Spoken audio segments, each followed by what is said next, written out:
நம்முடைய பாரதத்தினுடைய 77வது குடியரசு தின விழா இன்று இந்தியா முழுவதும் பல இடங்களில் நடந்து கொண்டிருக்கிறது, நடக்க இருக்கிறது. ஏன்னா நல்ல சீரம் சிறப்புமாக நடந்து கொண்டிருக்கிறது. நம்முடைய பாரதத்தினுடைய ஜனாதிபதி அவர்களுடைய தலைமையிலே இந்த குடியரசு தின விழா மிகவும் சிறப்பாக நடந்து கொண்டிருக்கிறது. அணிவகுப்பு மரியாதையெல்லாம் டெல்லியில் நடக்கு.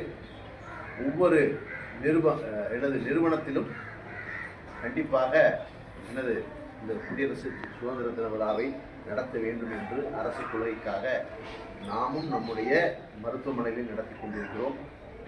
ஏதோ ஒரு கொடியேற்றி விட்டு செல்லலாம் அப்படின்னு நினைக்கக்கூடாது.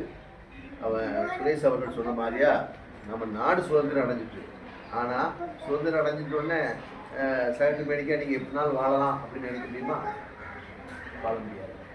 இந்த சட்டம் கொடுத்து இப்படி நீங்கள் இந்த மாதிரி ரோட்டில் போனால் எப்படி போகணும், நம்ம இந்தியா முழுவதும் இடது சைடாக போகணும், இப்படி தான் போகணும், இப்படி தான் ஒதுங்கணும், இந்த மாதிரி லைன் அந்த போக்குவரத்து விதிமுறையெல்லாம் நம்ம பாதுகாத்து போகணும் அப்படின்னு சட்டங்கள் போடுவாங்க. அதே மாதிரியா எல்லா நீதி நிறுவனங்களில் உள்ள சட்டங்கள், அதே மாதிரி ஒவ்வொரு இடங்கள்லையும் என்னென்ன சட்டப்பிரகாரம் நம்ம வாழணும், நமக்கு நாமே அந்த சட்டங்களை போட்டு நாம் எப்படி வாழ வேண்டும் என்பதுக்கு தான் இந்த குடியரசு தினவிழாவை வடிவமைச்சிருக்காங்க. அதே மாதிரியா மருத்துவமனையில் நம்ம சட்டம் போட்டிருக்காங்க. என்ன மாதிரி சட்டம் போட்டுருக்காங்க?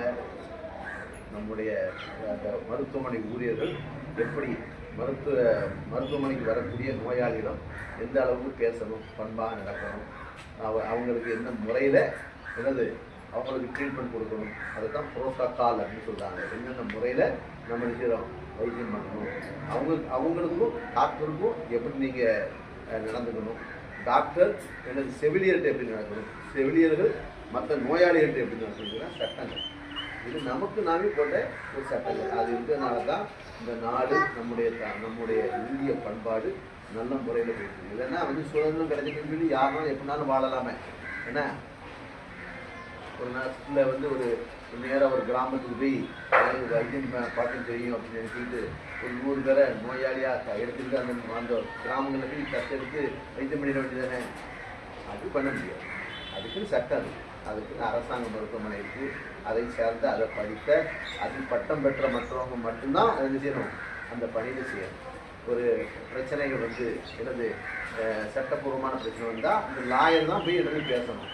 எனக்கு பேச தெரியும் பொறுத்தவரை யாரும் ஆட்சி பண்ண முடியுமா?